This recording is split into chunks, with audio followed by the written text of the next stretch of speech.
Alright, I think that's enough procrastinating. Let's get back to work. I am Daddy Warcrimes. Welcome to the workshop. And today we are continuing work, or at least going to try to continue work, on some, what are we calling this? A shadow box out of some lovely, lovely pieces of walnut that we have previously dimensioned. So it's serviced on 4 sides and cut to length and all that groovy stuff. So that's all good to go. Now we need to start thinking about joinery. And I've actually thought about it. So let's get here in our work area. And last stream we were trying to come up with a mechanism to do a 45-degree miter for this box. And so we're going to join these end to end. And so I'm thinking just do a 45-degree miter on those. And then maybe some splines to do like a, we'll pretend like it looks like a, what do you call those? Dovetails. So what we can do is kind of like a, let's see if I can,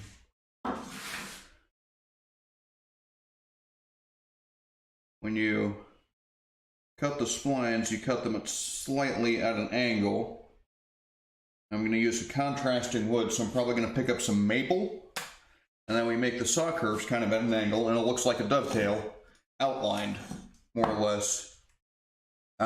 And that's what we're going to be going for on the corners. So the first thing I need to do is I want to get this to actually be 45 degrees. I had that gluing up overnight. Well, actually over 2 days, so it should be nice and cured. Okay. Sorry, apparently I was not connected to chat, so if anybody said anything, please say it again because I missed it. Which I actually don't know if anybody's even watching because I changed my setup, so it now no longer shows that. But you know what? Just insane hi. Welcome back. Good to see you again. It was Sarah's the first name, right? Or am I getting that completely wrong? Maybe I'm thinking of somebody else. I think we can take a bit heftier of a cut. And this is quasi-end grain, which is why I'm using this number 62 plane, because it's a low angle. Does a little bit better with end grain. Well, I don't have that many followers, so I try to remember people when I can. End grain shavings are like the loveliest thing in the world. Had some walnut end grain shavings the other day. Those are very, very pretty. But I had no one to share them with because my stream was empty.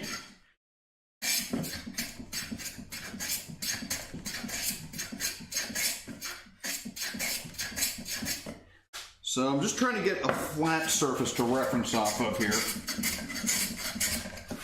It should be approximately 45-degree angles. Approximately a 45-degree angle. It's not too critical, I don't think. And again, this is quite the experiment, so very busy with packing.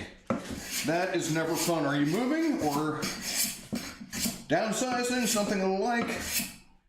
Putting things in storage? I have moved for what I vowed to be the very, very last time. Moving to the UK. Okay. That may or may not be a huge move, depending on where you are moving from.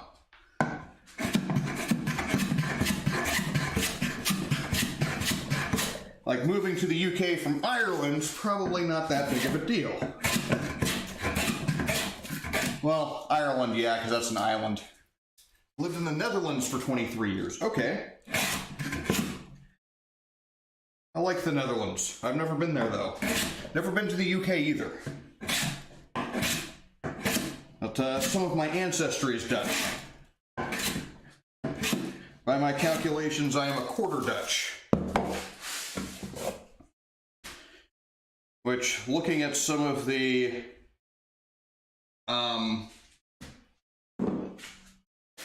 traditions and, say, mannerisms in the Netherlands, explains a lot about my family, I think. Oh boy, so we are quite a bit off.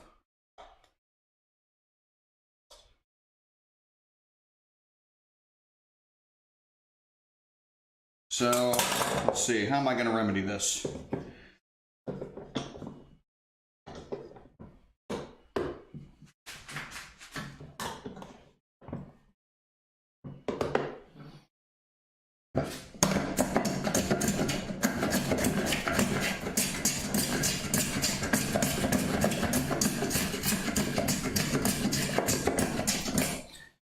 I can plane down this side a little bit more, create a bit of an angle, so just kind of concentrate over here.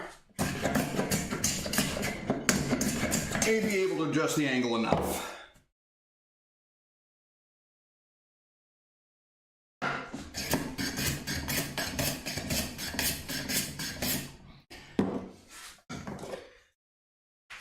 And I don't know much about Nottingham except oh, that actually works surprisingly well.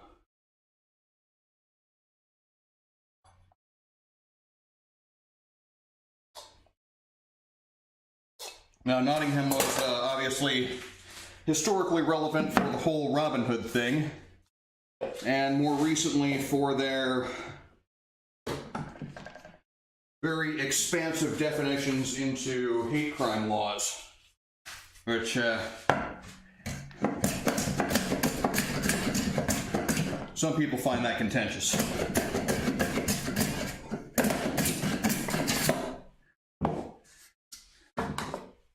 All right, are we going to be 45 now?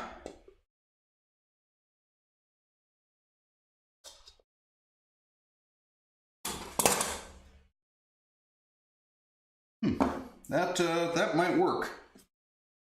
I don't know. I don't want to test this on my walnut that I've got over there, so let's find some other scraps. A bit of pine, we can waste that. And you know, what I thought I was going to do was put this over top of it to use as kind of a ramp, but I don't think I'm going to be doing that just at the moment. So let's get out Mr. Shooting Board.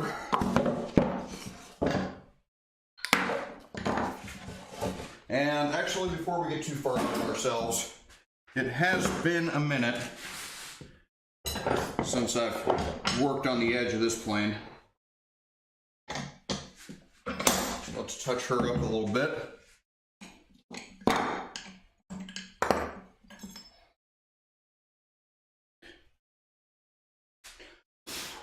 This is what we call a low-angle jack plane,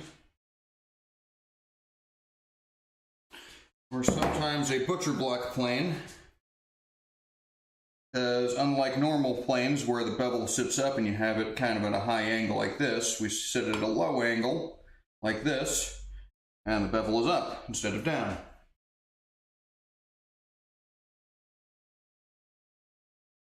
And it does tend to work a bit better when we're dealing with troublesome grain, such as end grain.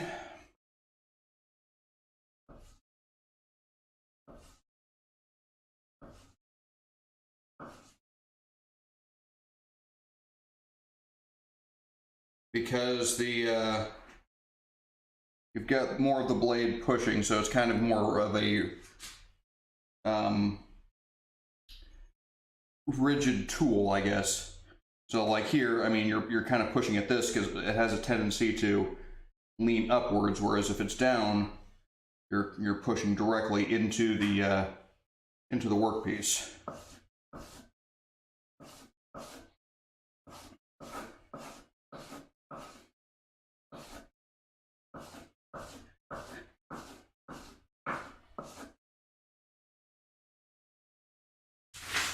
Now, just recently,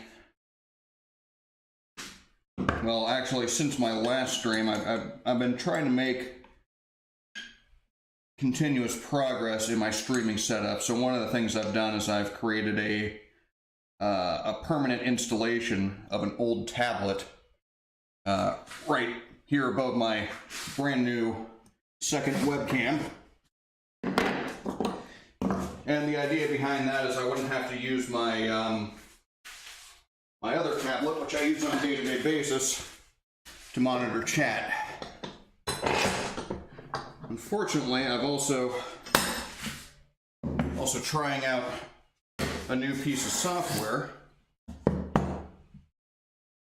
and it works a bit differently. And the old one used to tell me how many people I have viewing, whereas this one does not.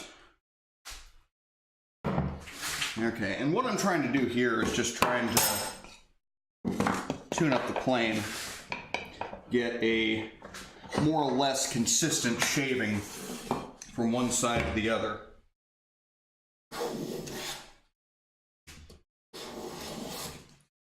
That actually looks fairly good. But the other thing is too, when we put it on the shooting board, how did I misplace my shooting board? Which software am I using? So this one is, I think, called T-Chat or something like that. It's specifically built to monitor Twitch chat. And yeah. Okay, we are rocking back and forth. Okay. Let's go ahead and shave this down some too. And previously I was using the Streamlabs app, which does work quite well. It's just that's designed more for streaming, and I had set it up as a chat monitor, which certainly works, but it's not really geared for that. So I think I was wasting a lot of my system resources. Whereas this tablet, which I'm using now, which is not my main tablet, it's an old one, because it's old, doesn't have as many system resources. So I was specifically looking for something a little bit lighter weight. Okay.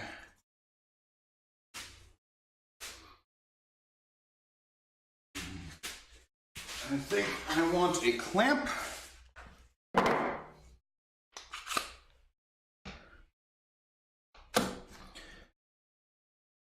And I was actually using the Streamlabs app for everything. Oh, that's not working.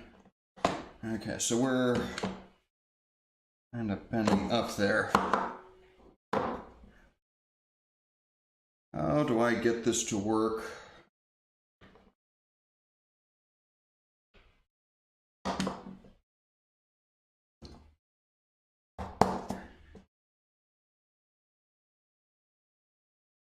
So yeah, I was using the Streamlabs mobile app for everything.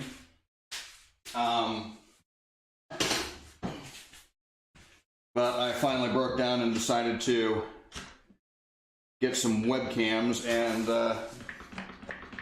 bring my laptop out to the shop, which I had been avoiding doing because the shop is dirty and my laptop is a pretty nice laptop. So that was a dilemma, but ooh.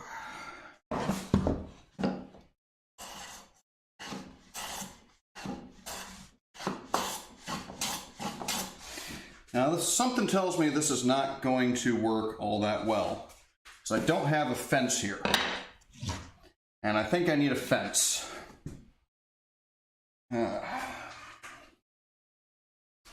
Something that I can butt the workpiece up against, and so it doesn't like go twist back and forth. So that's something I definitely have to do.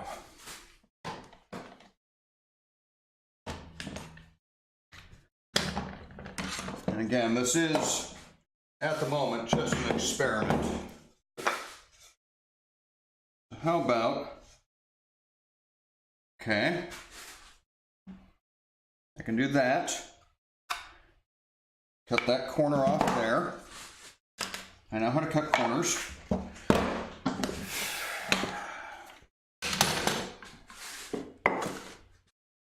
So what's making you move to the UK? Just change of scenery? Are there work opportunities?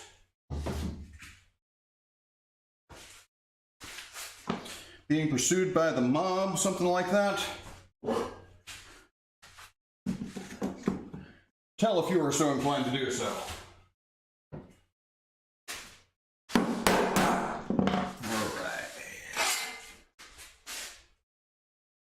My fiance of 8 years. That is a protracted engagement.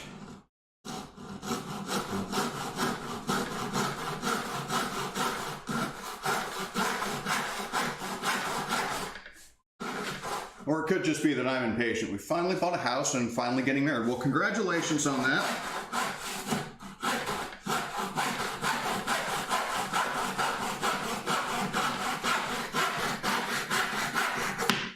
I am a fan of weddings.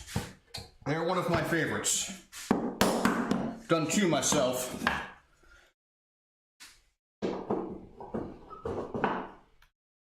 Neither of which were much to speak of. The owning houses, if done right, owning a house is a good thing. If done wrong, it is a royal pain.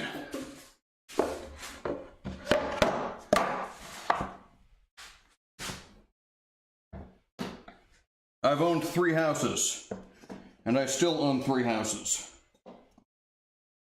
Okay. That's kind of working.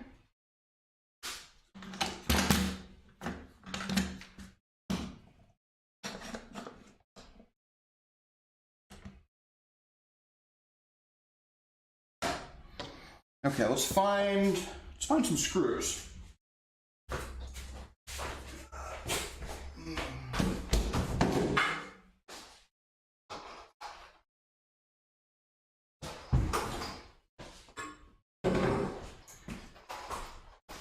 I generally frown on screws.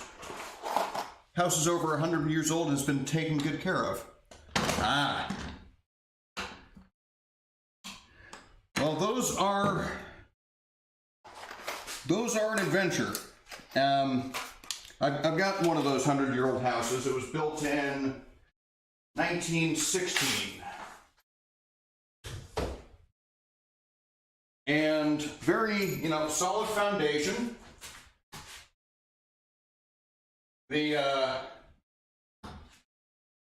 It was constructed with old growth timber, so you don't really find that anymore because it was all cut down to make houses and fences and, burnt in fireplaces as well.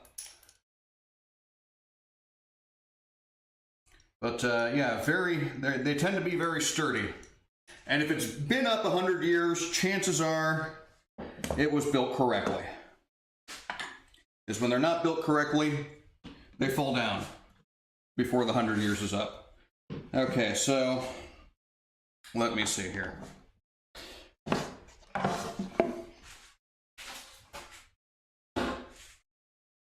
But you can also run into problems with things like that because,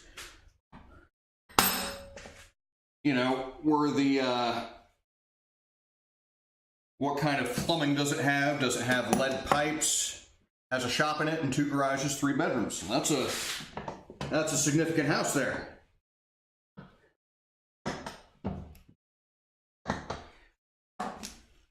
And my 100-year-old house had 2 bedrooms, 1 bathroom, and about half a car garage.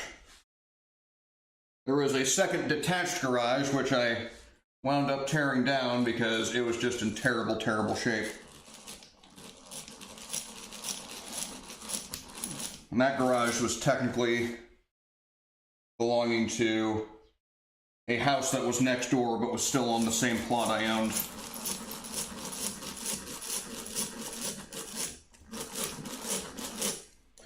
And drilling a pilot hole here just to prevent any potential for splitting. Okay. Let's get a countersink. Have you got kids? Are you planning kids?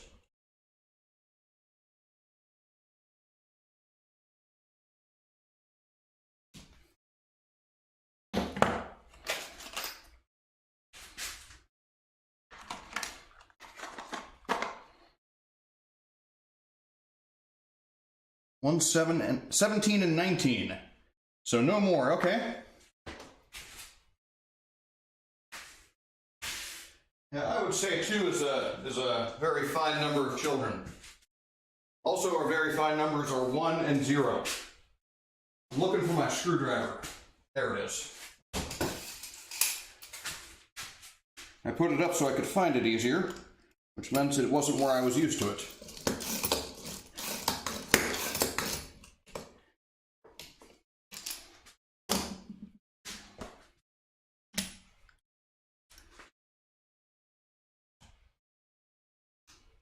Now, I am not a huge fan of cats. We've got 3 of them.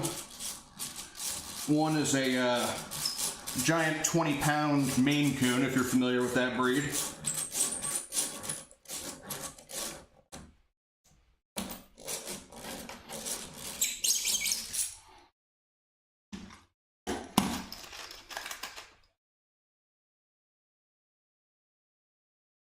Does it work removing screws? Yes, it's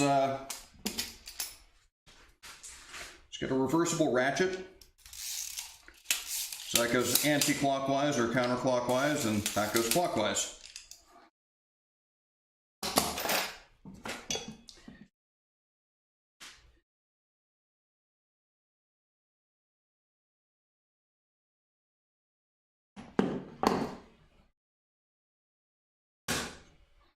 My wife is the cat fan in the house. I merely tolerate them. So she wanted to get the Maine Coon, and the only way she managed to convince me to get it was that I got to pick his name. So he became Corporal Himmelstas. Well, I think that's the idea. This is called a Yankee screwdriver. At least that's a common term for it around here. They're, I think, from a period in history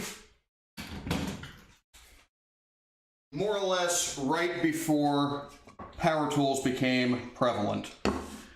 So typically what you might have had in a hand tool shop would just be regular handheld screwdrivers like these, or if you were going to be doing any particularly difficult task, you could put a screwdriver bit in a brace, like this.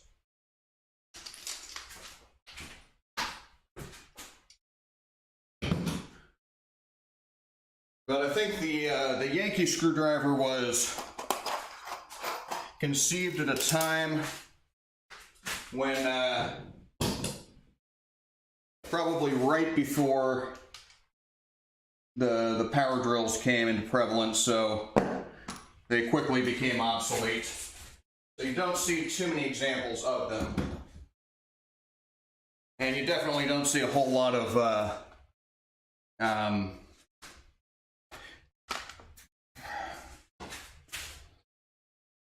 woodworking instructional time dedicated to them. So people are either doing proper hand tools or they're doing power tools.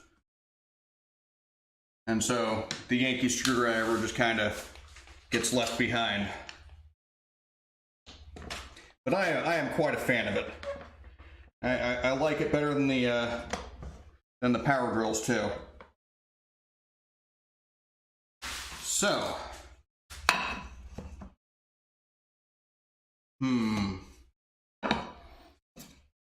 would be nice to have some kind of ledge for this to sit on. Well, let's see. Actually, let's move camera around.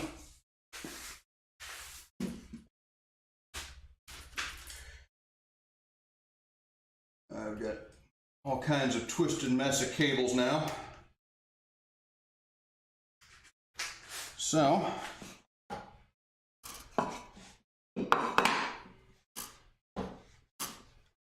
okay, I need to hold that guy down.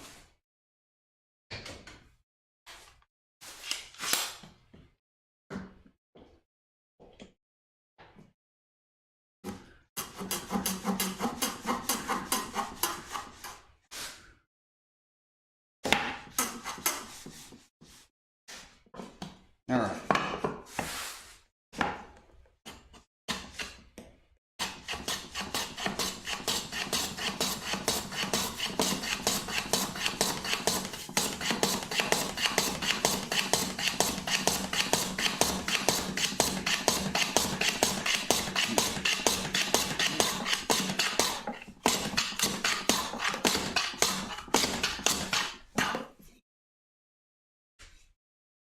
And, well, I appreciate your concern.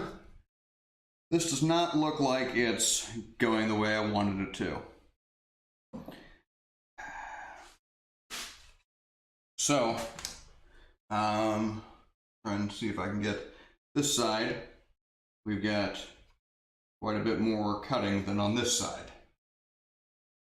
So that's not going to work. Okay. Let's see, how about another plan? So, maybe, just maybe. So yeah, as an experiment, this is a failure.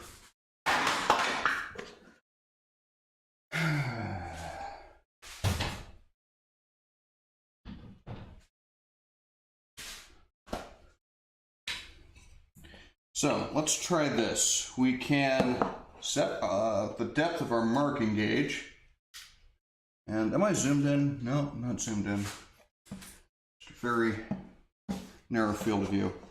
Set the depth of the marking gauge to the thickness of the board, right?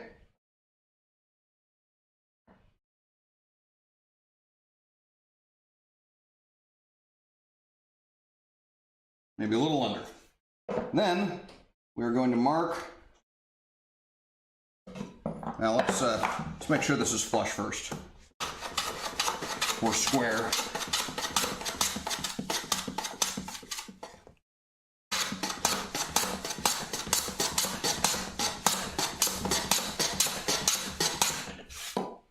Okay, there we go.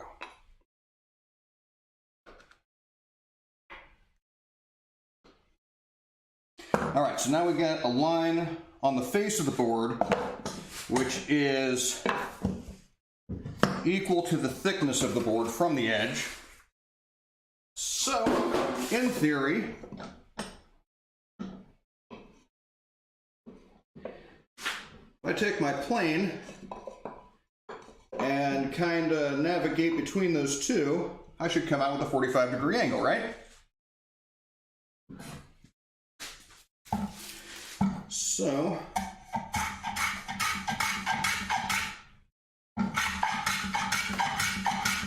kind of skewing the plane, so I'm not going straight across, but at a slight angle.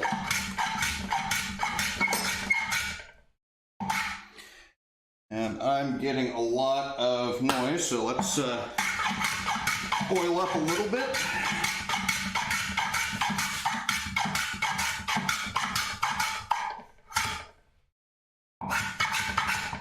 And I'm still doing the same thing, so I'm cutting more over here than I am over here, so let us flip this around, and And that should counteract the effects, at least somewhat. Sorry for all the movement.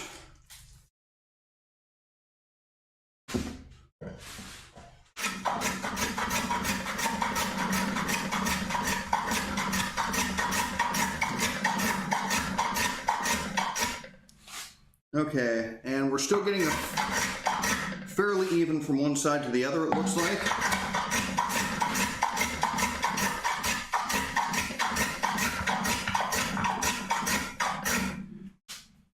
We just want to approach the lines very carefully, very cautiously.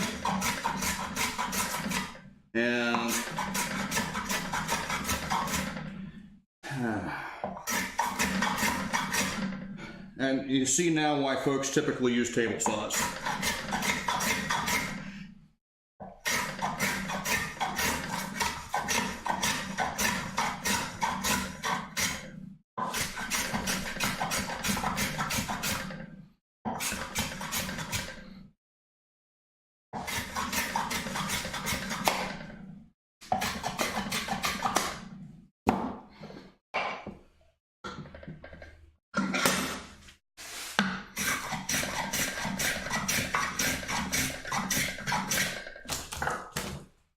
Oh, there goes my water. I think it's trying to tell me something.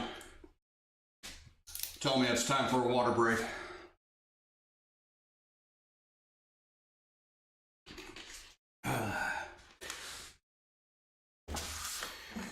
Oh, that's not good. Don't really want water standing on my bench.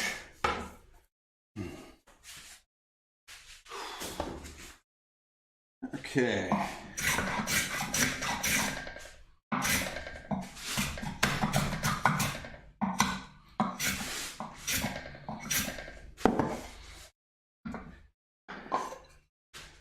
Uh-oh, there we go. This new program does not seem to want to lock the device.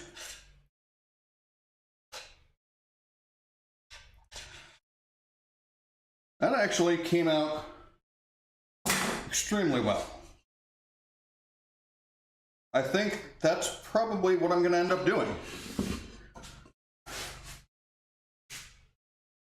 So my favorite part of woodworking is when you try something, you have absolutely no reason to expect that it's going to work because you've never done it before, and it actually works.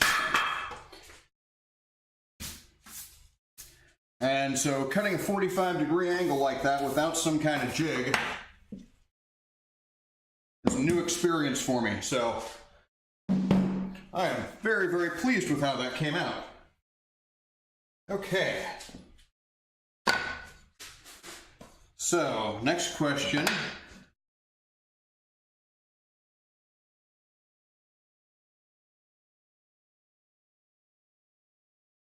That's the face. That's face 2. That's face 3. And that's face 4. So I think I want the nice looking grain to be on the outside.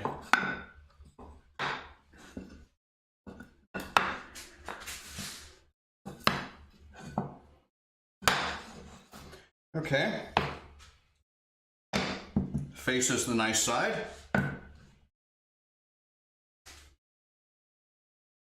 So, what I need to do is set my marking gauge to the actual workpiece. And the face is the outside, so I'm going to mark on the inside.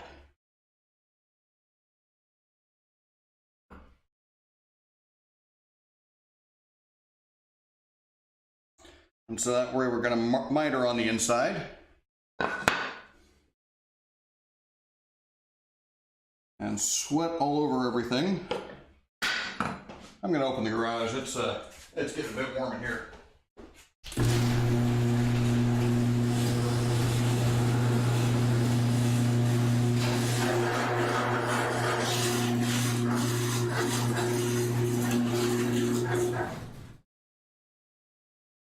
Which one? The marking gauge?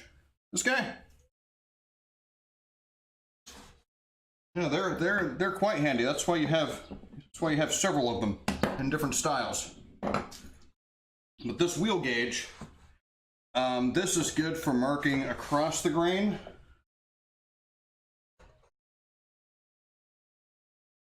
But not quite as good as marking with the grain. So if I'm going, say, this way, I would use this pin gauge rather than a wheel gauge. At least that's my preference at the moment.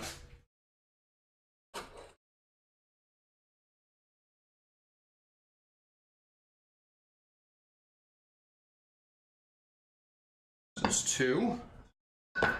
We need 3. That's the face, so we're marking opposite the face still. The reference face, that is.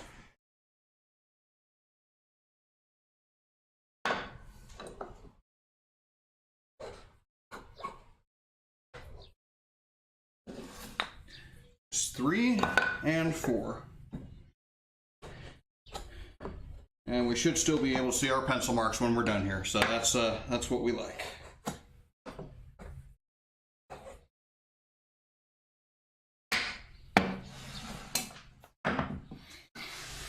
All right, let's see if we can replicate our results in pine on the walnut. I hope. Because otherwise, that's a lot of wasted work on this walnut.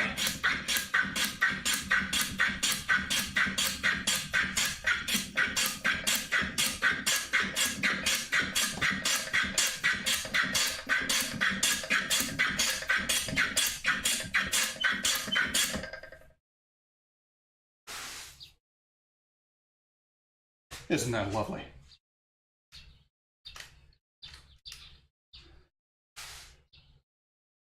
Walnut shavings. These are my favorite things.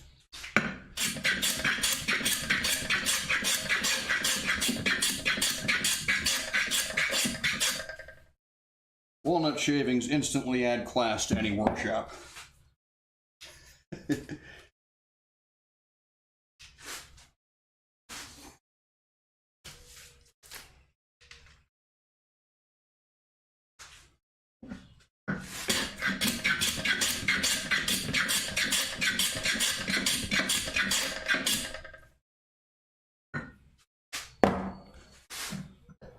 What do I do with my shavings? I use them to start the barbecue, or I use them as packing materials.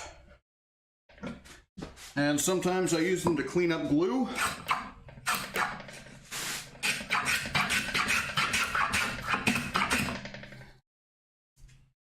I know some folks use them for mulch.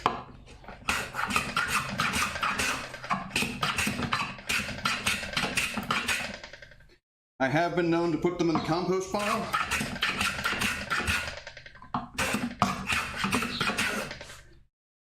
And sometimes I just throw them in the landfill.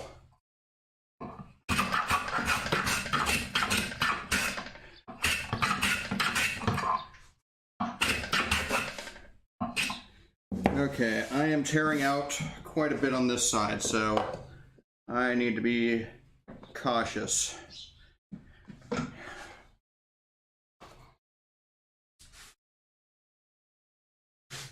What were you hoping I was saying? Put them in the landfill, or?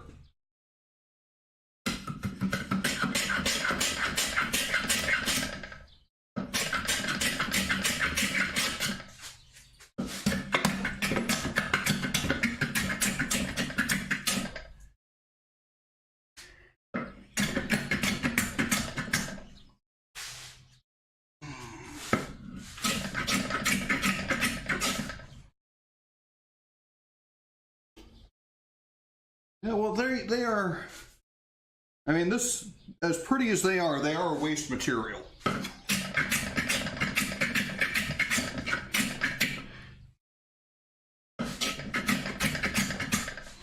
So throwing them away would be expected.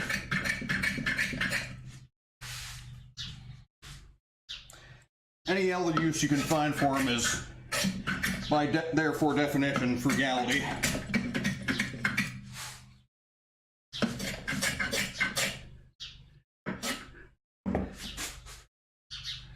Okay.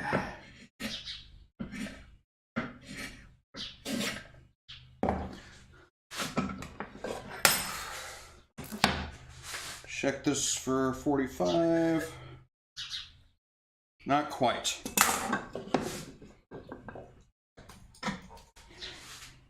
And what I am worried about here too is this, the shadow box is supposed to be square at the end, so all of these outside pieces should be exactly the same length. And I am slightly worried that by doing this, I might get them outside of that. Okay, and we also want to make sure that these are still square, which they are, so looking good. Looking good. Okay, I'm quite pleased with that. That came out really nicely. At least from what I can tell here. Oh man.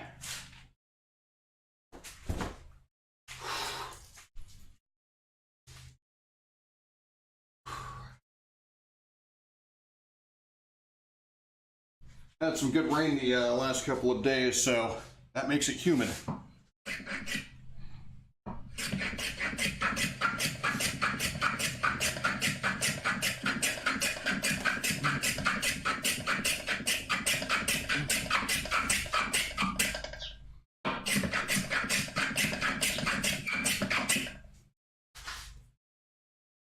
A little bit more oil on there. Just squeaking is not all that fun.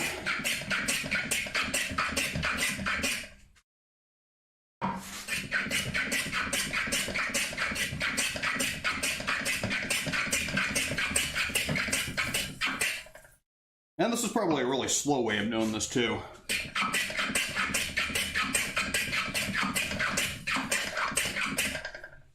I probably could put it in my my bench hook, because that's got a 45 degree. Not raining nearly 2 months. Yeah, we've been getting a lot of rain out here. I mean, pretty much not a week goes by that we don't get at least some rain.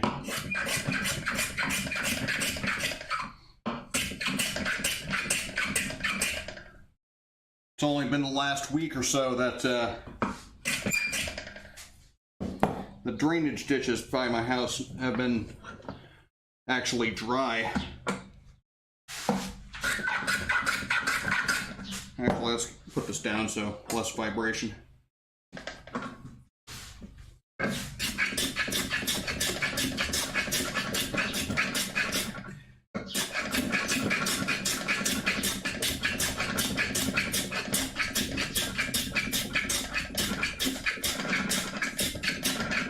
I really hope this works. Otherwise, it's a lot of wasted effort.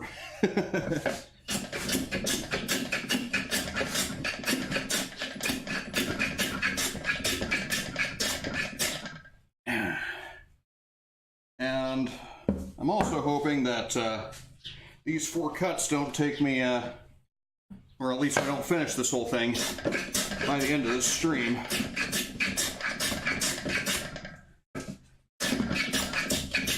Because in order to do the actual joinery, I'm going to need some maple.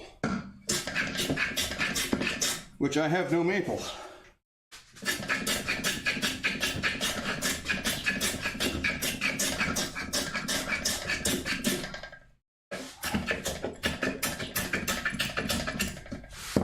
And so the maple is going to be for the spline, so we're just going to see little saw curve thin bits of white wood contrasting this dark oak walnut.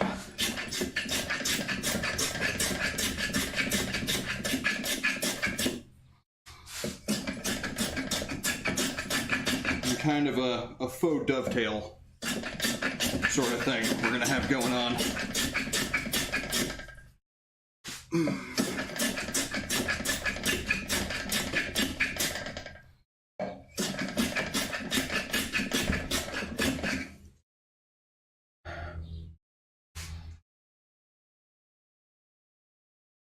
Normally I'd throw the shavings on the floor, but I kind of want to get a picture of these, post on Instagram.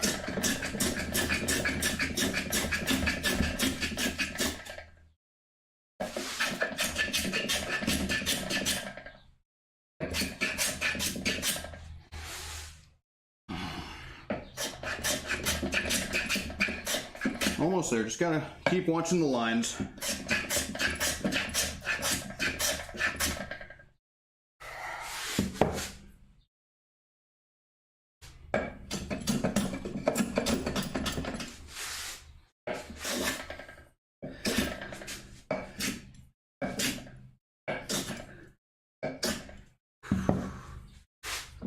Alright. How are we looking? Still square? Mostly. And we get a perfect 45. I cannot ask for better. There was one.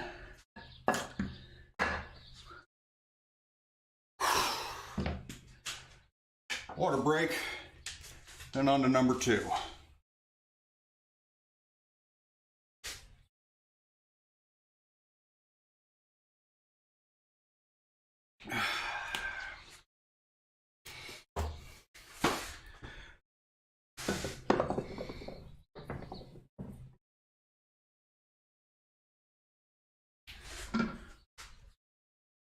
And the lower we get it in the vise, the less chance we have, or the less movement it can make. So less vibration, less noise. And I wonder. Wonder. Yeah, that's probably the smart thing. So, oh no.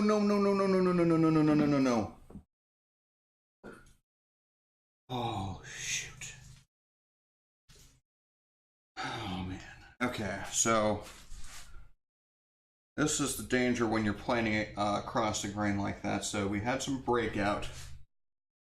And okay, so I'm gonna get some glue and see if we can't fix this up some.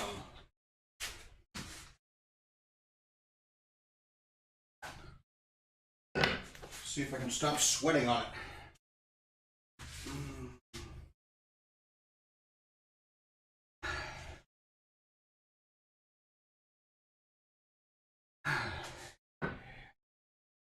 Yeah, but we're definitely not going to finish this piece today.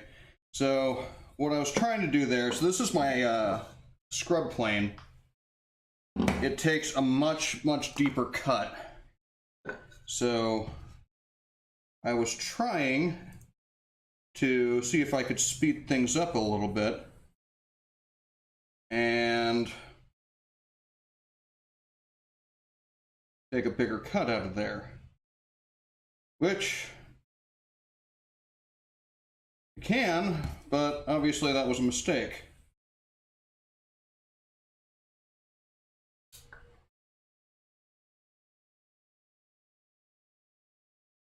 Okay, and so I'm going to need some small clamps here.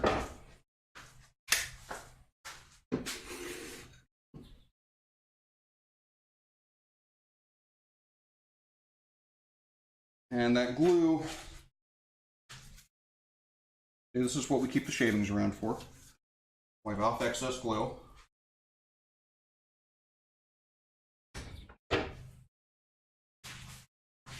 And another clamp. Keep it in line this way.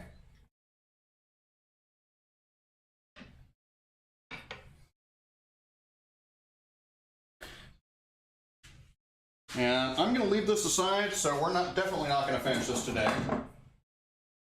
I'm going to put you away because we're not on speaking terms at the moment.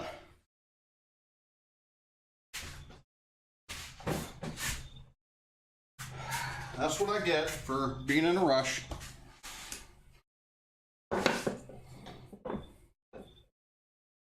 I think that should be okay. It's more of a problem when you start losing pieces of the wood. Like when something breaks and little chunks fly off into the wilderness and like into this big pile of mess that I got here on the floor. Like I would never be able to find the chunk that I needed for that. And so, yeah, if you can find all the pieces, you can usually glue them back together.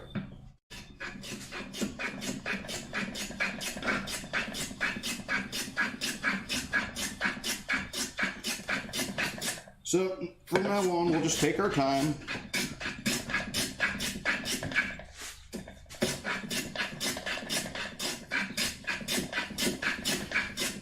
We'll skew the plane.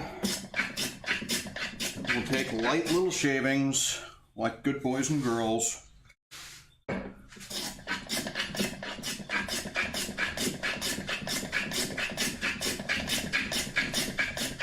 And we won't have any breakout in the end.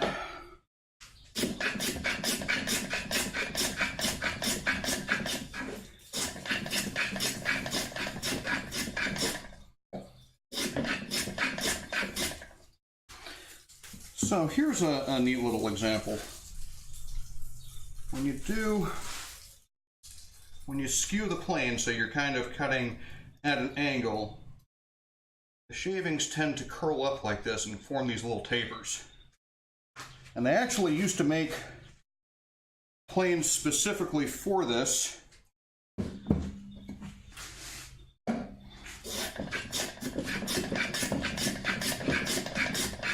Where the plane iron was deliberately skewed like that. And the purpose was not to cut the wood, but the purpose was to create the shavings.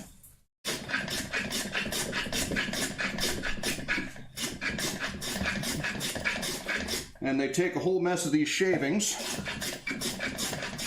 and they'd send the apprentice out into town to sell them, and people would use them to light their cigarettes, or light their candles, or light their pipes, light their lanterns.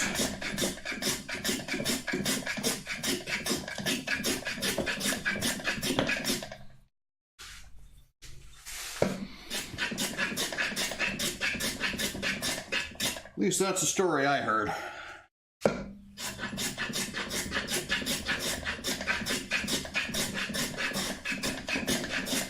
I've always been content with matches myself.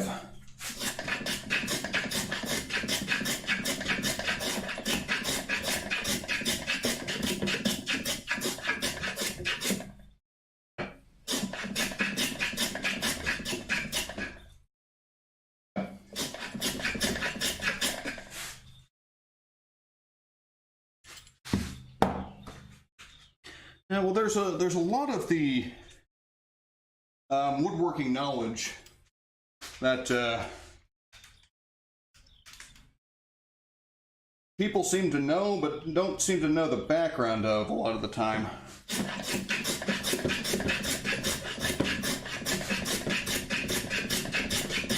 And so even with hand tool work, in a modern setting, a lot of the things they did back in the day just don't make sense now.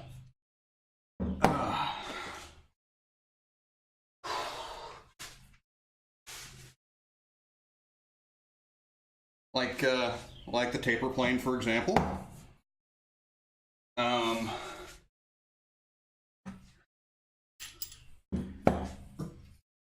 One of the things a lot of people frown upon is setting the plane directly onto the bench with the blade on the bench top, because they used to teach in schools to lay the plane on its side. And this was because you had a bunch of stuff like,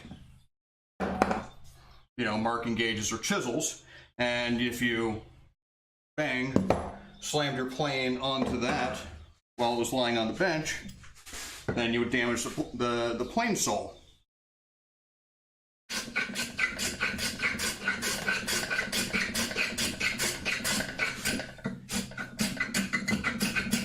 So evidently, or reportedly, the schools used to teach to put the plane on its side to basically save the plane sole from irresponsible students.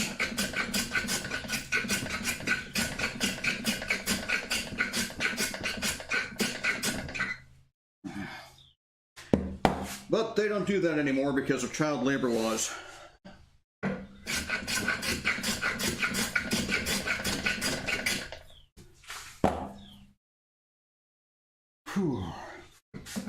Tool shop I used to hang out in Arizona, where I got quite a few of my tools.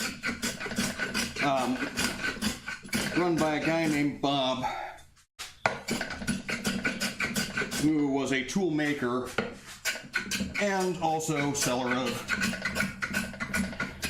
used woodworking tools, vintage woodworking tools. He's an older gentleman.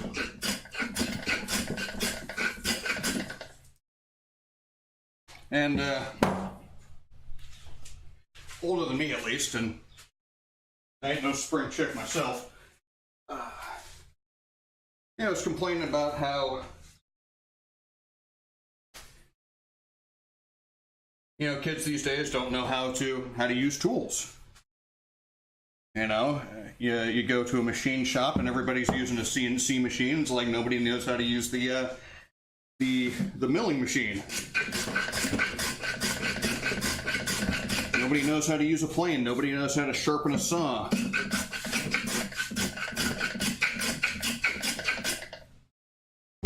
And what he failed to understand is they don't offer these courses in schools anymore.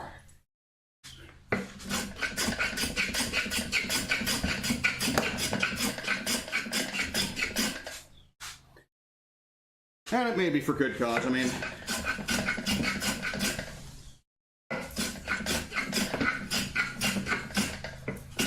there are plenty of people who try and tell you, or at least some who will try and tell you that you can make a living doing hand tool woodworking in this day and age. And you can if you're good enough. Most people aren't. So sharpening the saws. Use saw vise if you can.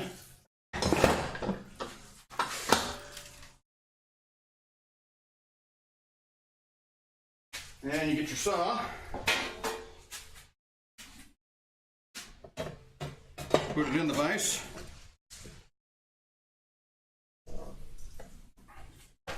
And you get your triangular shaped file. And you line it up with the teeth. And you push across. And that sharpens the sawtooth. And you do it for every single tooth. And then you turn it around and you do the teeth you skipped. I'm not going to bore you with that because my saws are sharp enough as they are.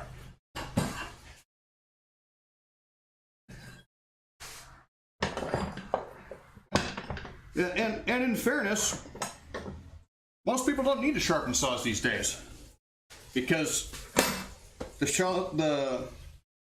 see, I don't have my keys on me. I keep a little hand saw, a DeWalt hand saw in my shop currently, or in my truck, not in my shop. Okay, that's brains not working. Let's take a water break.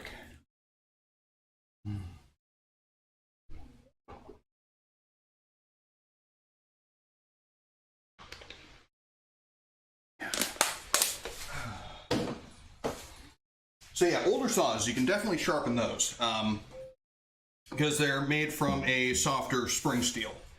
And I'm not gonna, I am by far an expert from sharpening saws, so definitely don't take my word on it. James Wright and Paul Sellers, those are the guys I would recommend if you're looking for actual instructions. Sorry, I got things blowing out my garage here.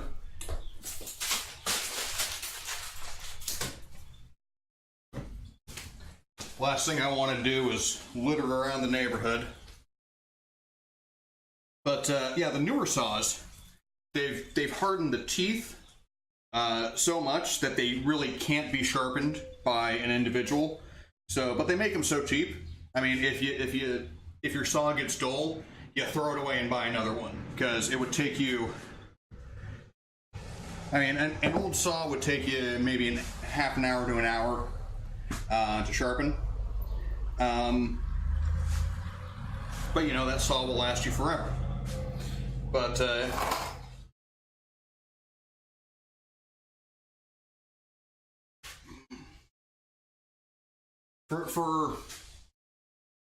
I figure I'm probably worth at least $20 an hour. At least that's what my time is worth to me. And so rather than sharpening a saw, if my goal was to have a sharp saw, it would make more sense for me to just throw it away and buy a new one for $20 rather than spending an hour sharpening a saw.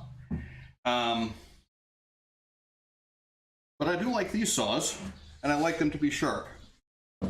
And particularly, so most saws, we're not going to be able to see it that way, but there's the rip cut pattern and a cross cut pattern. And pretty much every saw you're going to find today at like a hardware store is going to be a cross-cut pattern, which means it's going across the grain rather than ripping with the grain.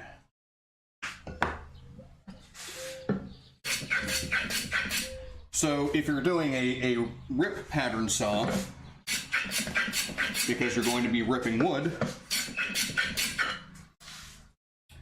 you're probably going to have to sharpen it because they don't sell those in hardware stores anymore.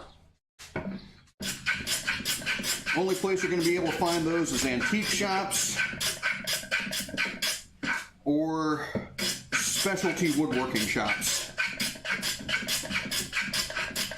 At least that's the case in the United States. I can't speak for Europe.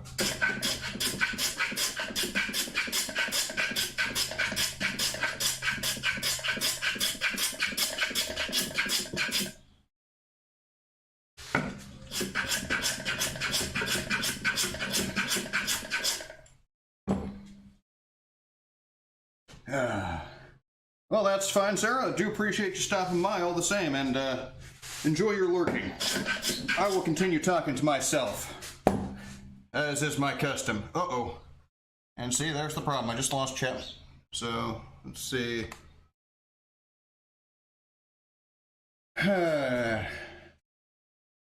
No.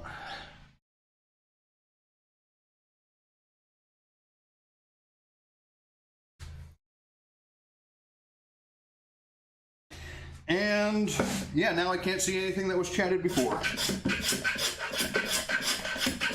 I'm going to say I disapprove of this new chat program that I'm using. So T-Chat,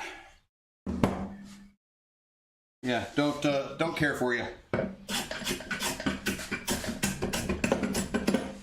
Although I suppose I could set my tablet to not sleep and keep the screen active constantly. That might make the most sense.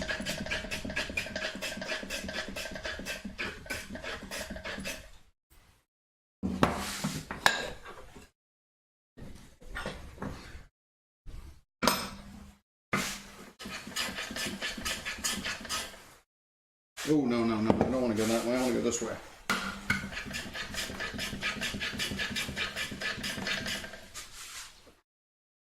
And we just started raining.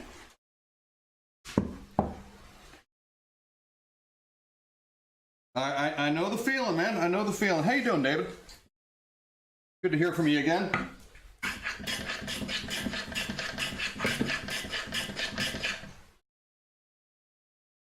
Do you have anything close to release? I saw you said you were doing some tuning.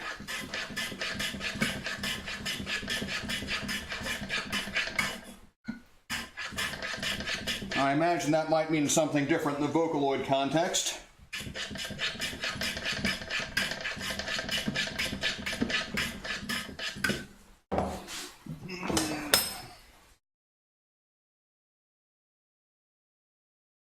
I am worried about this piece.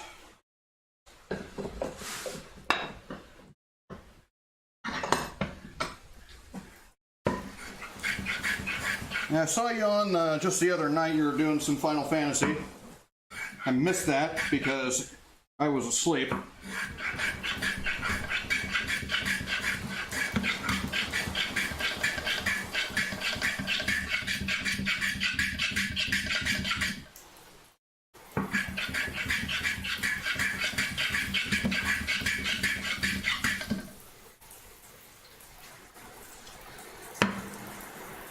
Nice big pile of shavings. Love it. Yeah, nice bit of rain. You know, I'm just going to leave the rain out there. Tuning is the process of fine-tuning the vocal from the default settings. Okay.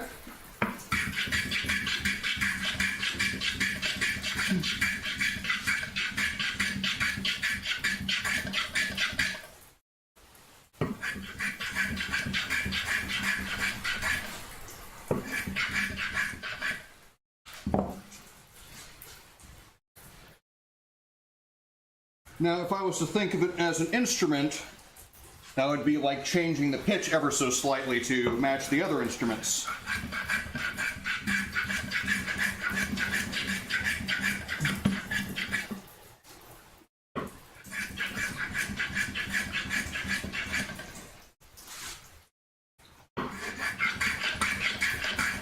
And we're obviously not going to get into an argument over, what is it, 432 versus 440 tuning, because we want to remain friends.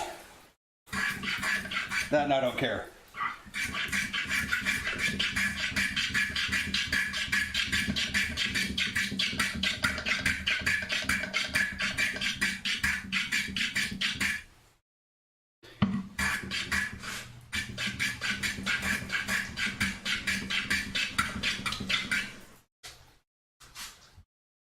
Whew.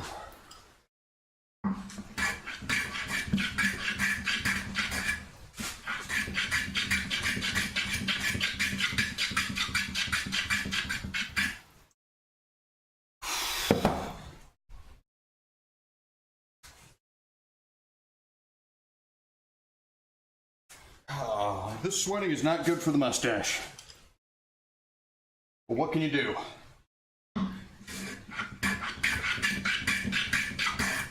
Can't stop sweating because, well, that would mean the work doesn't get done. And you can't lose the mustache because, well, you gotta have a mustache, right?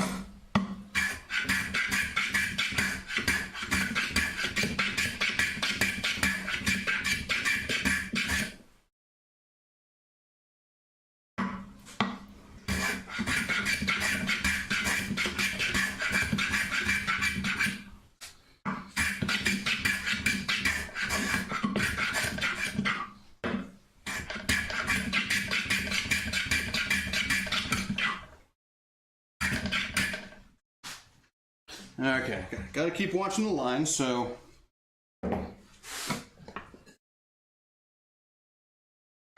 our line right there, so about maybe between maybe 3/16, give or take. Precise timing, vibrato rate, tone controls, like 15 parameters. Nice.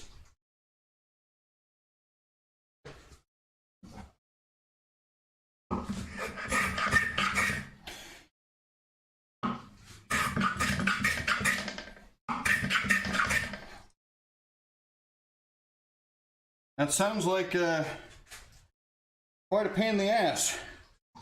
Although I think it'd be more of a pain in the ass to try and explain to a proper vocalist how to do that.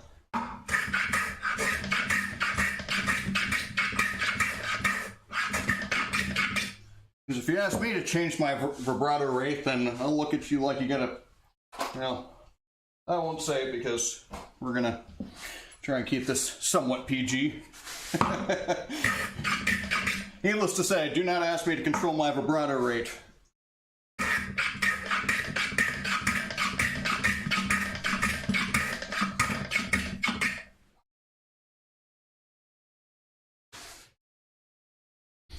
Nothing good will come of that.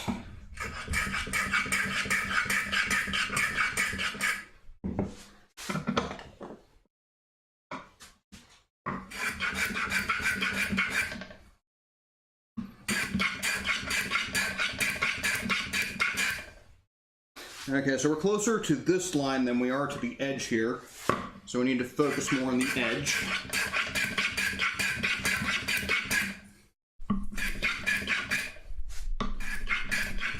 So in doing so, we're creating kind of a secondary bevel, which we don't like, because we do want this to be completely flat all the way across.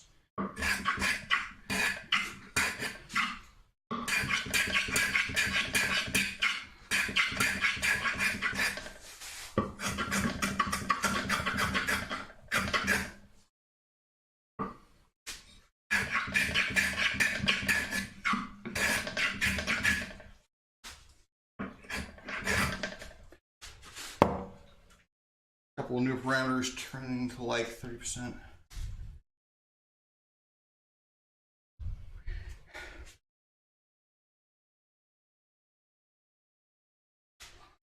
real vocalists have a different set of challenges, like no one actually has any need for their services.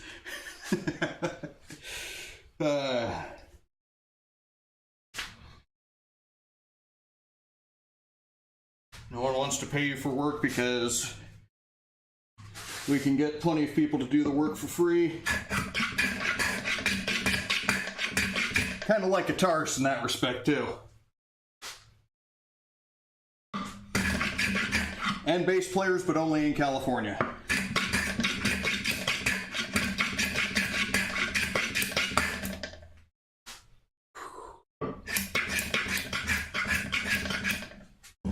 Trying not to break out the edge again. We're very, very close to the line, though, so that's good. That's good.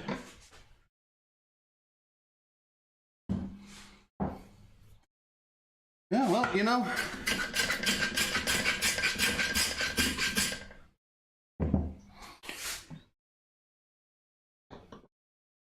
we create these technological marvels, and they result in one man being able to do the work that 100 men used to do in the past. And for the most part, that's alleviated a ton of suffering worldwide. And I can certainly get behind that, even if I can't find my engineer square. But the flip side is, there's less work for people to do. So, in an economy where you have to trade, that can be a little bit more difficult. Ooh. Hold on a second. Hold on a second. Do you see this? It fits. It fits well. That's like as good as I could do on a table saw. Can't get too excited because this is piece number 1 and piece number 3, and we've set piece number 2 aside. And piece number 1 does not meet with piece number 3. It's just not the way of things.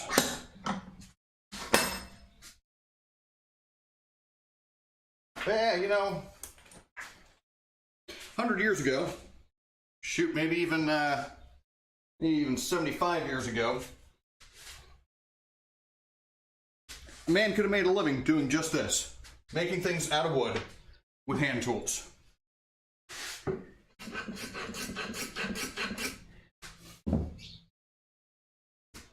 You probably can do that now, but you got to be one of the best.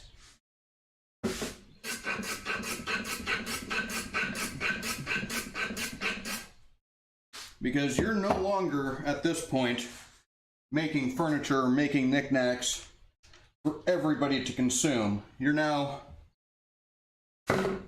catering exclusively to high-end clientele who can afford your extravagance.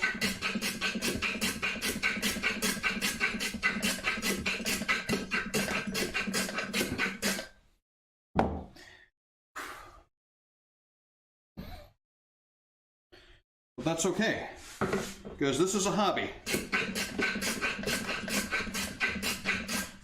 We don't make art because it makes us money. We make art because we need to. And it's unfortunate that most of us can't get paid for it.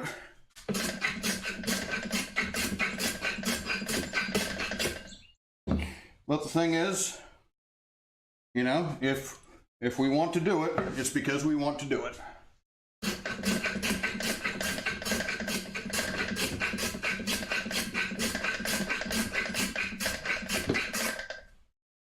Hell, most of the time, like when I go to open mic night, the guys who run the event, they have a tip jar out.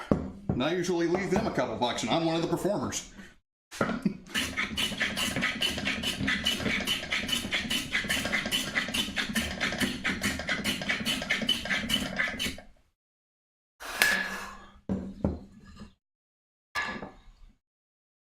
Okay, so it is back to sharpening time, I think.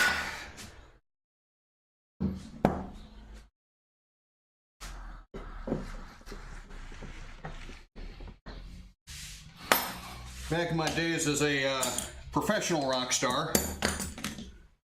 I think I was making about 50 bucks a gig. And that was 300 bucks for the entire band, split 6 ways. Got a bit of discoloration there. I'm not sure what that's about.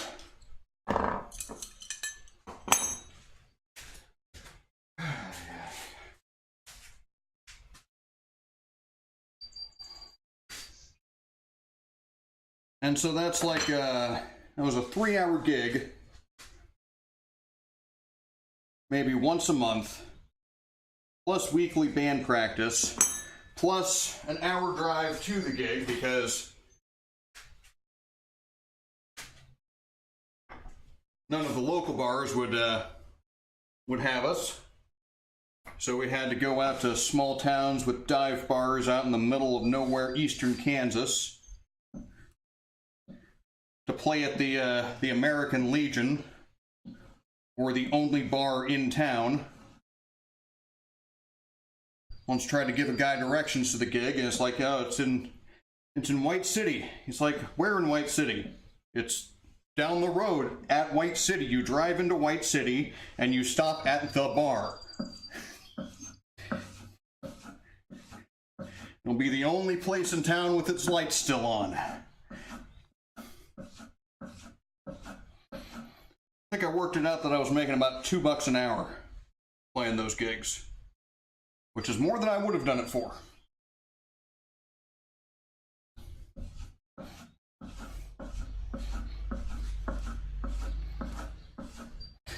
And that's why, because you got people like me who are willing to play for next to nothing, or in fact nothing.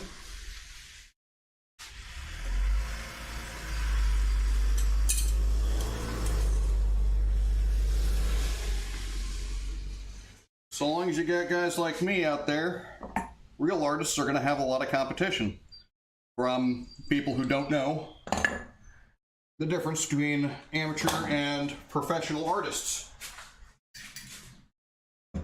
And to be fair, that's most of your venues.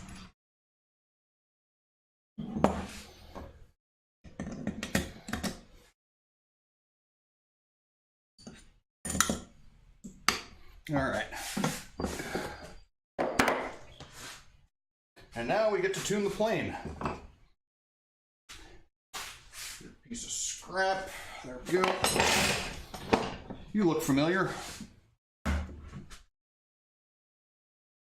Become a patron of all.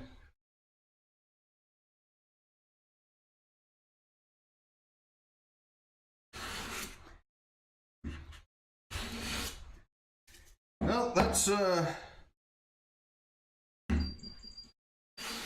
I suppose that's the way of doing it, yeah.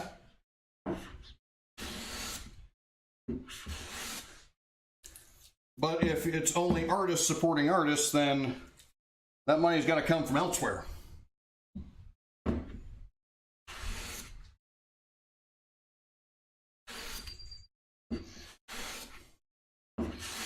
Unless you get someone really, really famous who's actually making a bunch of money from art doing it.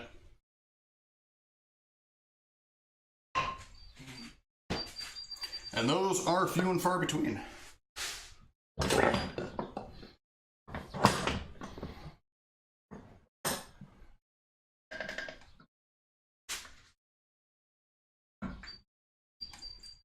And if you want to become a millionaire,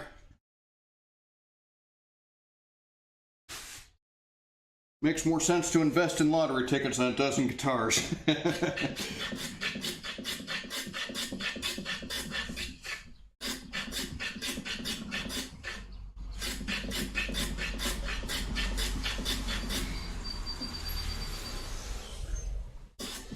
Hello, FedEx driver. Welcome to the neighborhood. All right, I've got to actually get some more water because this is I'm really dehydrated myself. So let's find the AFK button. There we go. I'll be right back.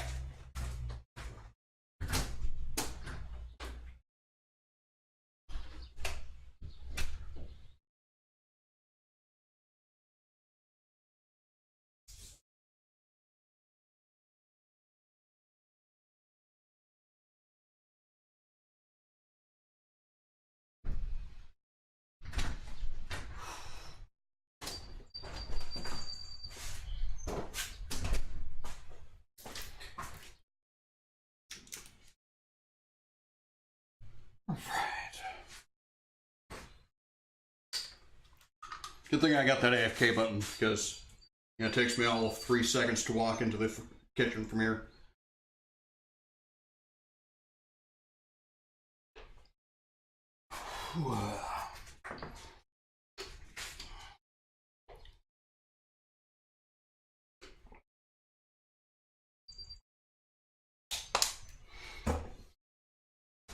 All right.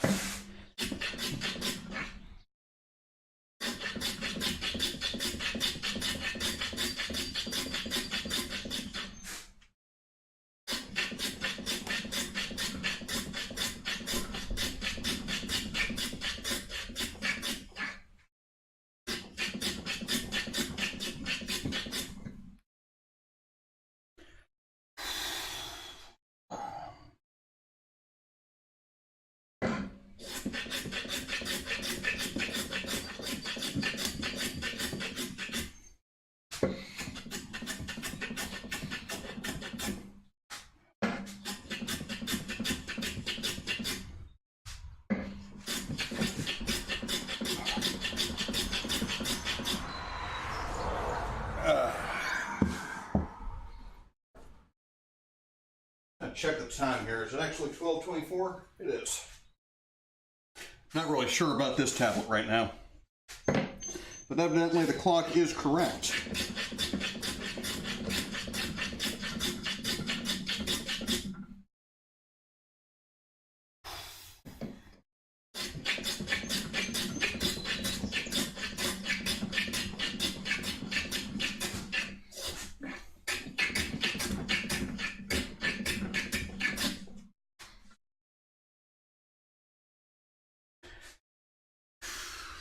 This pile's getting pretty big. Love it. Of all the shavings that I have in my shop, the walnut are my favorite.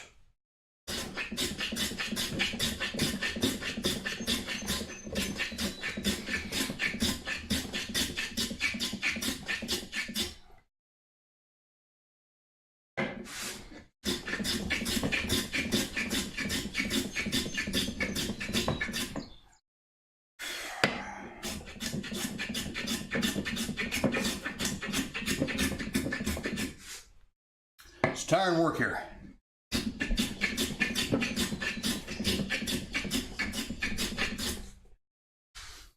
Unfortunately, I don't have anything to do, so I can't really take a break. Except just sit here and talk to people who may or may not be listening. I know you're listening.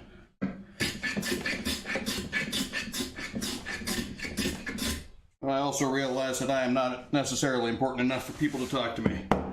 And that's okay. Love turning walnut. Sanauk? I'm gonna call you C. Or maybe Charlie. Welcome to the shop. Glad to have you aboard. I have not done any turning myself, but I am I'm open to the idea. Mostly because got this guy. This just arrived the other day, and making dowels from a dowel plate just does not work as well as I would like. And ultimately my goal is to make something like this. Nice little marking gauge with a wood screw.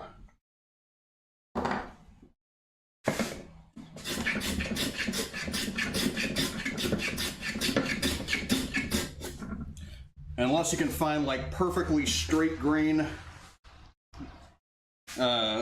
hardwood, you're not really going to be able to get good dowels out of a dowel plate.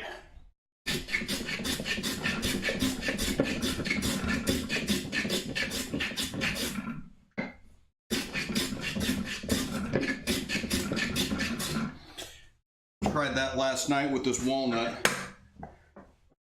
Managed to get a good little piece, but this grain is just wavy as, well, it's wavy as walnut, I guess. That's my first experience with walnut, is this board, and it's a wavy board.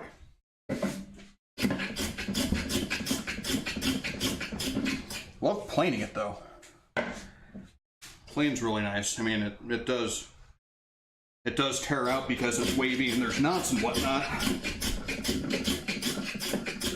but it cuts very nicely.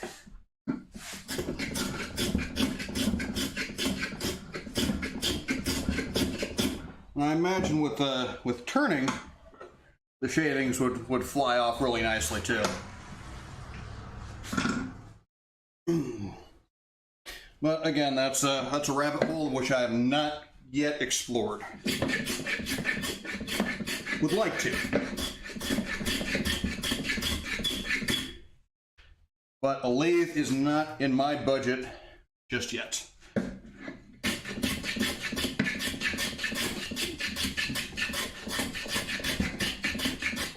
Which is why I mostly stick with hand tools, because they are more affordable.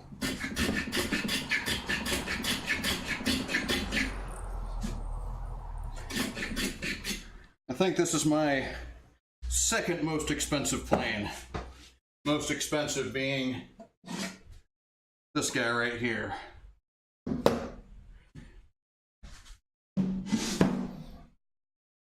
Because most of the time I just get them used.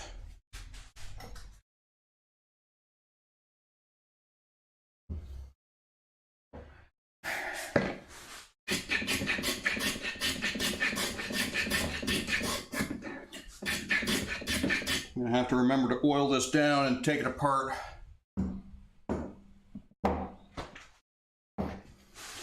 No, we're not doing microphones. Just woodworking.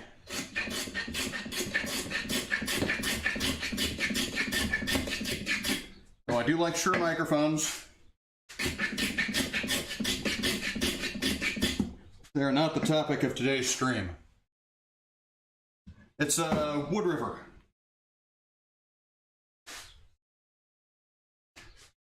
My saws are Veritas, or at least 2 of them are.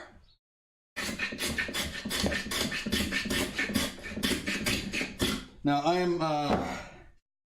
am not one of the low angle acolytes, so for the most part my bench planes are high angle. That low angle jack is that and my block plane are the only low angle planes I have.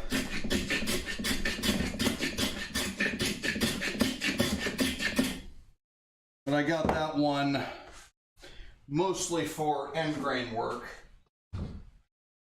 So picked it up right before I started building this mallet, because that's a lot of end grain right there.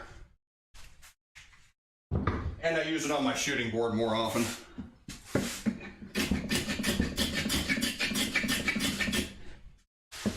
But even here, this is about like 45-degree end grain.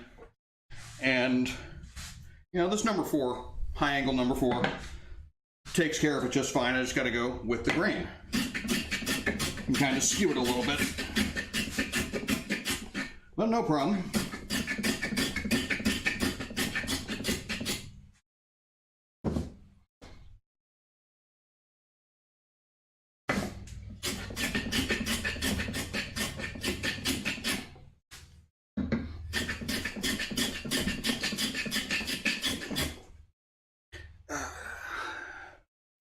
And I gotta work more towards the face. I'm way too close to that edge.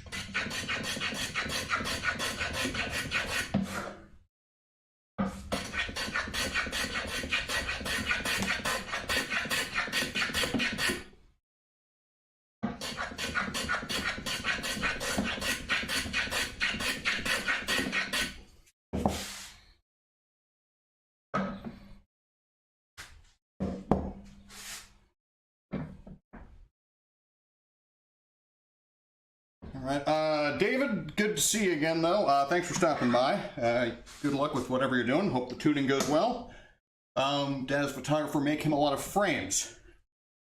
Yeah, shooting board for frame making, I understand, is one of the essentials. Get like a 45-degree shooting board. At least that's what I'd want. I've never actually tried making frames before. But yeah, that number 62, that low angle jack, that makes a world of difference, because I was trying to do it with this number 4. Did not get the results I was wanting. Either that, or we were talking about this a minute ago. One of my fellow streamers, Timber Anew, who's might still be on, I don't know, but Timber Anew is his name, and great streamer, good woodworker, does a lot of hand tool carving, so I highly recommend him. But it's on his stream before this, and we were talking about the low angle jack. And for the shooting board, the other common wisdom is like a jointer plane. Because, you know, just having this added mass will help you push through that cut a lot better too. I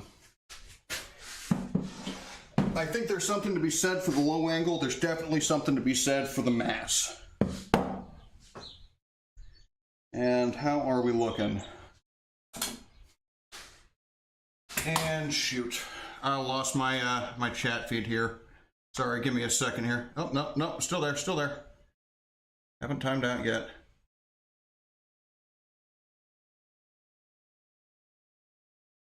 Okay, no, cancel. Whew. Sorry, new program to monitor chat, and still not quite accustomed to it just yet.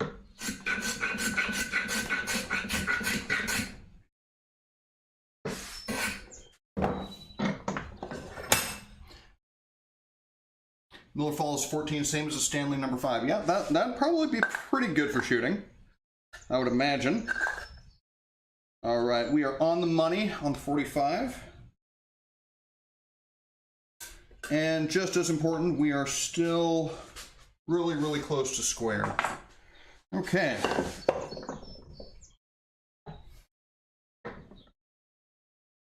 Well, they call it a jack plane for a reason. It's supposed to be the only plane you need. Although, there are other schools of thought. One of which being the number 4 is the first plane and only plane you need. The other school is the 62 being the only plane you need. But of course, we all know the truth. You need all the planes.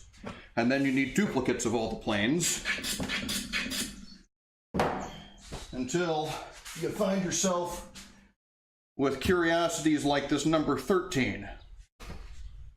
Which I did not even know existed until I saw it on Craigslist.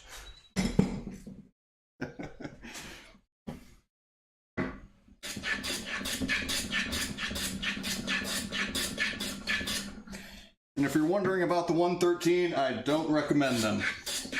Or I don't recommend the 13.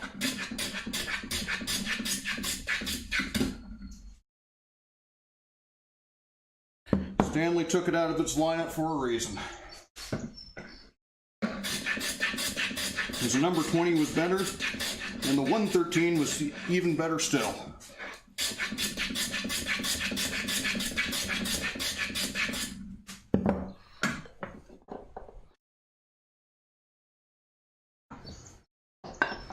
So yeah, if you need a compass plane or a circular plane or whatever they call it, go with one of those. Go with one of the later models. Somebody still makes a 113 style. I'm not sure who, but I think it's like a European company.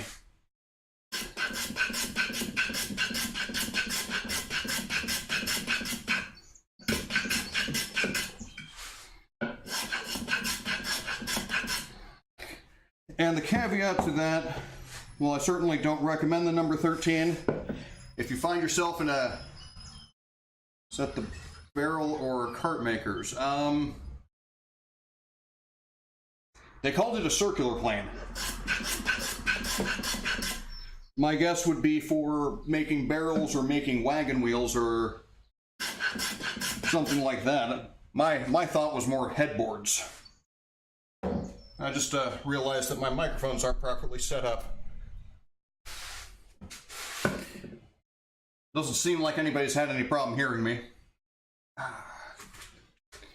Hold on a second. Okay. Checking for notifications. I didn't see any.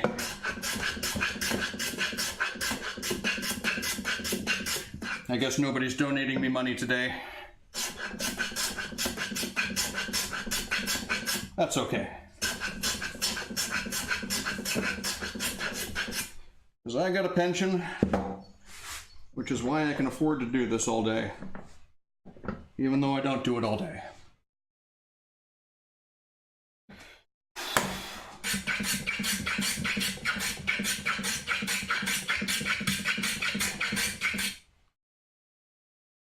About 2 or 3 hours of streaming is enough for me, I think.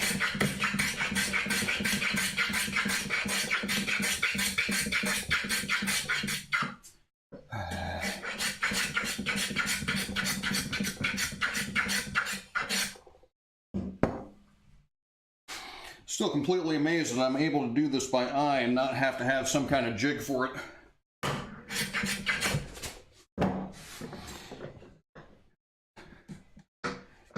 It'd be nice if it stayed in the vise.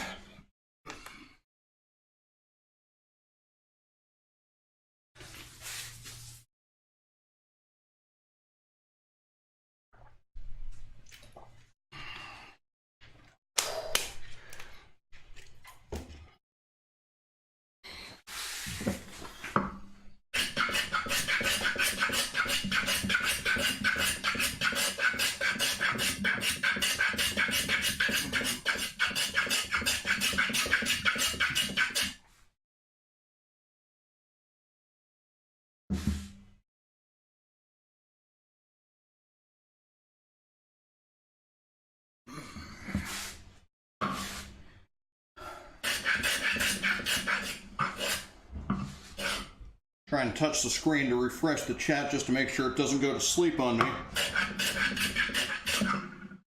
And it starts asking me if I want to ban people. It's like, no. Great uncle had a lot of stuff from pre-prohibition. It's always fun to go in his shop. Yeah, I would imagine so. That's pre-prohibition, so that was 1920s. So that's when all the good tools were made. And that circular plane there, that number 13, was from about, I think they stopped making them like in 1920s. So it's pretty easy to tell that that particular plane is at least 100 years old.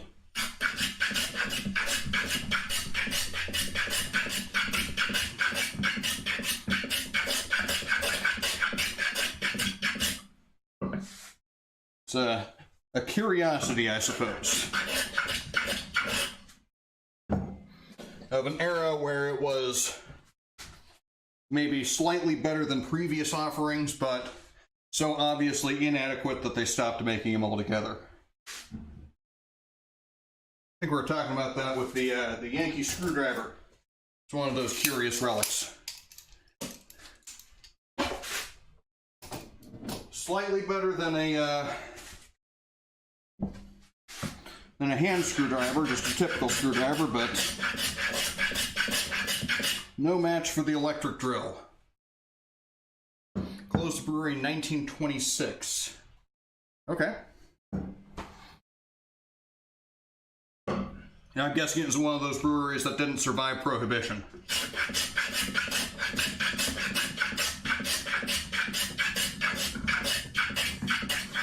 Because there were a few of those.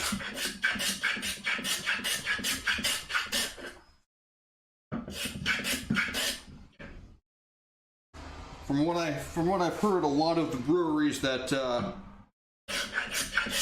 persisted through Prohibition were the ones that were able to diversify. Whereas the folks who said, well, we're a beer company, and now that we can no longer make beer, I guess we'll just close up shop. So a lot of the best pre-Prohibition beers just disappeared.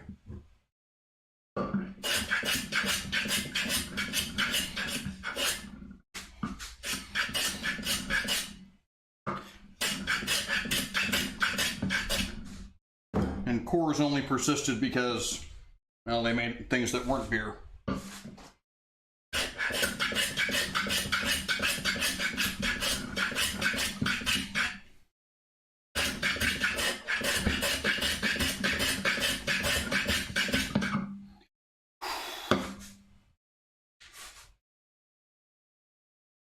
Not as sneaky? Are you suggesting they all became bootleggers?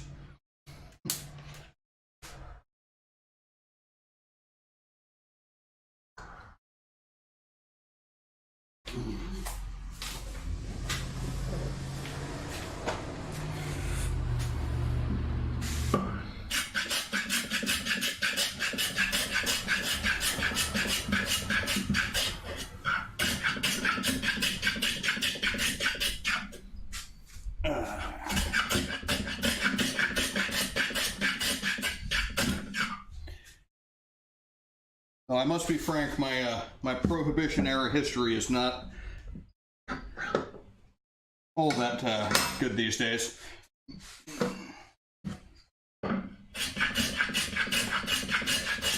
Certain things fascinate me, others do not. At least not enough to make a formal study of its entirety, but I like learning little anecdotes here and there.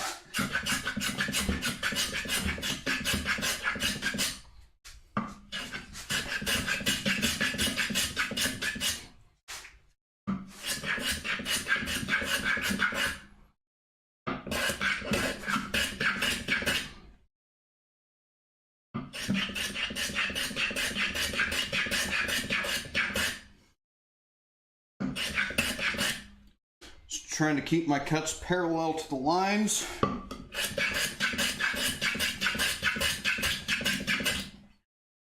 And keep the lines parallel to the cuts. And both sides of the cut equidistant from that edge and that line as much as possible. Leave myself less fiddling at the end.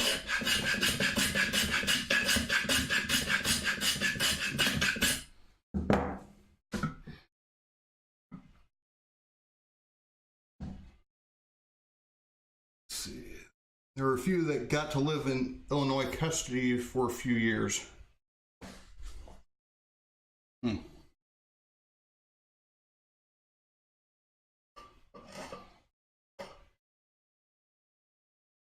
As far as the breweries got to be state custody?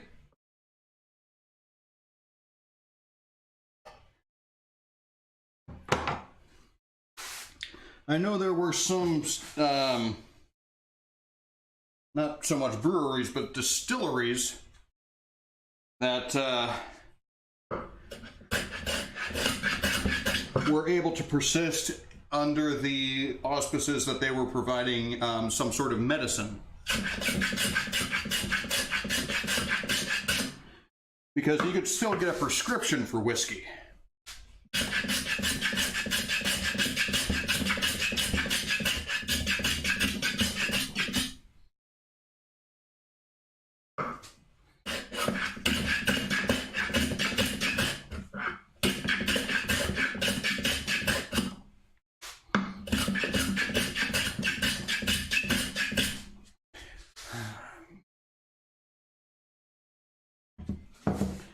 A house I used to live in was built in 1916, and there were two detached garages on the lot, one of which was completely destroyed it. It was a safety hazard. It was falling down. So rented a dumpster and took it down the rest of the way. But before it came down completely, it was looking in the walls, like after we took off the stucco. And there were a bunch of old bottles secreted in the walls of some kind of whiskey brand that I had never heard of before. And it didn't occur to me until much, much later that that might have actually been Prohibition era.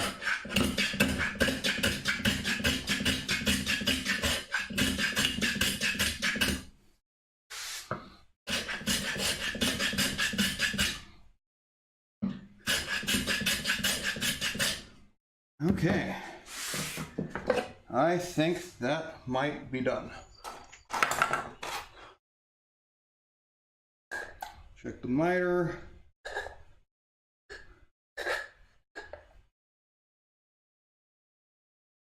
Very close. Close enough that I think we could get away with it.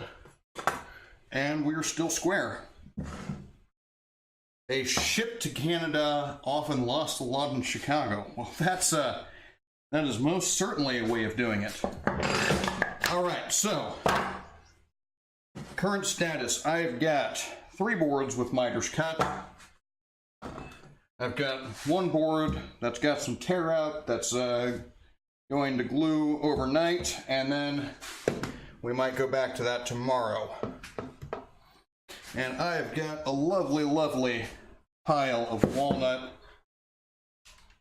45-degree end grain skew cut shavings because I need something to post on Instagram today.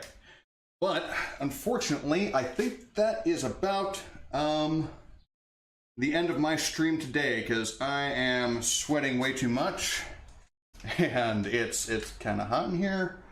And yeah, but Charlie, and that's your new name now, by the way, Charlie, because I can't for the life of me figure out how to pronounce that. Do appreciate you stopping by. If you haven't already, Geeky McFangirl just tuned in too late. Yes, unfortunately you did. But as I was saying, Charlie, if you want to give me a follow, I would greatly appreciate that. If you want to check me out on Instagram, Twitter, Facebook, all the internets, I've got links down below. Are you going to ask me about how the cat wakes me up? Because I've been warned about this one.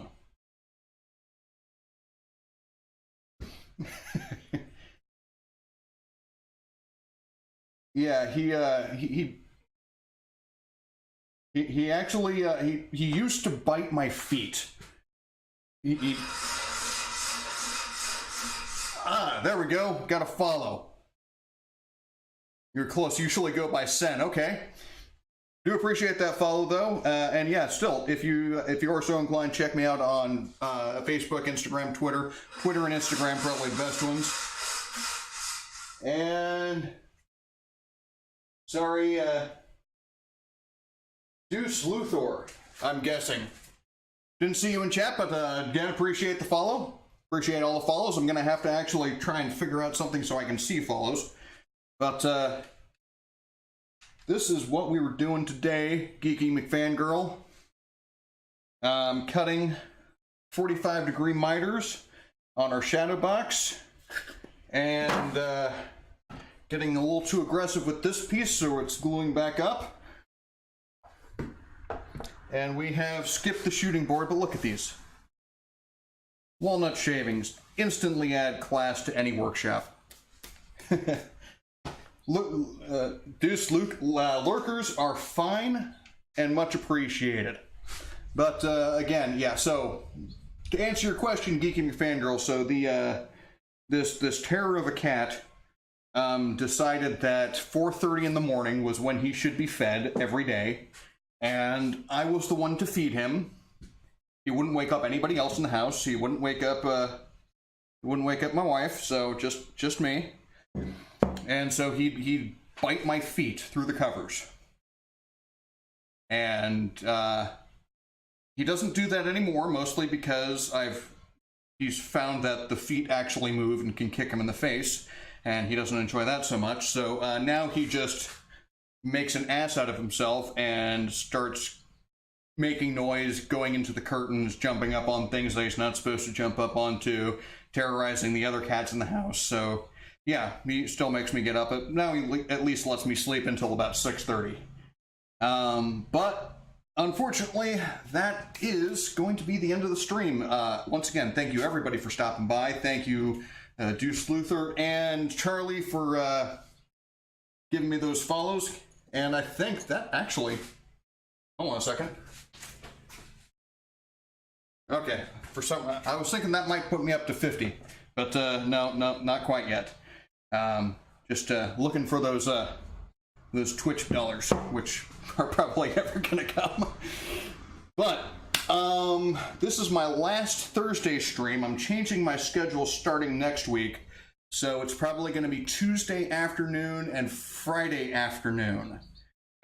So about 2 o'clock Central Time is what I'm thinking. I haven't quite decided, but I can't do this schedule because I got classes starting next week. But until next time, don't smoke dope, chew rope, fight, fuck, or drive a truck. And I'll see you guys later.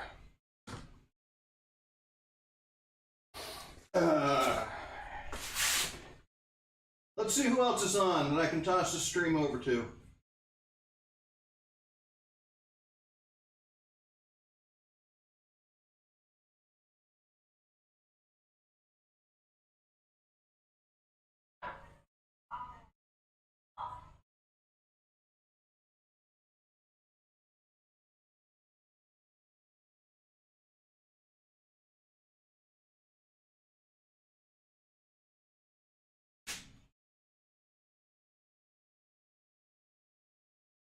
You guys get to meet Tim Renew if you haven't met him yet.